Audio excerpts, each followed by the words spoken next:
Չի կարելի դատարկել պետական բյուջեն ու լցնել սեփական գրպանները, այլ պետք է անել ճիշտ հակառակը։ Մի առիթով հայտարարել էի նույնիսկ մեր սեփական գրպանների հաշվին պարտավոր ենք հարստացնել մեր երկիրը։ Մեր առաջարկելիք ծրագիրը ամենաիրատեսականն ու լավագույնն է լինելու ու լայն ճանապարհ է բացելու դեպի ուժեղ Հայաստան։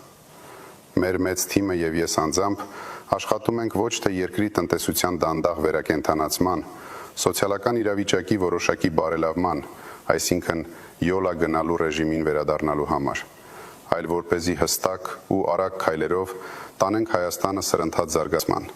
իսկ մարդկանց դեպի տեսանելի բարեկեցություն։ Բարեկեցություն, որտեղ մարդիկ արժանապատիվ աշխատանքով վաստակում են արժանապատիվ աշխատավարձ։ Շուտով հետևողականորեն կպատմենք ձեզ մեր բոլոր ծրագրերի մասին, որոնք բացառիկ են Հայաստանի համար ու թույլ կտան արագորեն լուծել մեր ժողովրդի կենսամակարդակի բարձրացման գլխավոր խնդիրը։ Մենք ուզում ենք Հայաստանը դարձնել արժանապատիվ ապրելու եւ արժանապատվորեն աշխատելու, վարձատրվելու երանելի տուն, այլ ոչ թե խեղճ օթևան, որտեղից ուզում են փախչել։ Ինձ հարցնում են, այս վիճակում ինչու որոշեցի մտնել քաղաքականություն։ Ես ծնվել եմ Հայաստանում։ Ես գիտեմ մեր քաղաքում եւ գյուղում ապրելու դժվարություններն ու քաղցրությունը։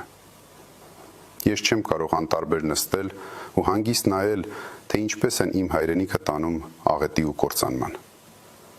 Ես ստեղծող մարդ եմ։ Իմ կյանքի ընթացքում տասնյակ երկրներում հազարավոր բարիքներ եմ ստեղծել՝ շենքեր, գործարաններ, աշխատատեղեր, հիվանդանոցներ, դպրոցներ։ Բարի համբավս թույլ է տվել բազմաթիվ գործարար կապեր ստեղծել աշխարհոր մեկ։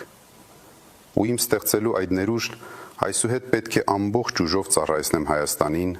ու մեր ժողովրդին։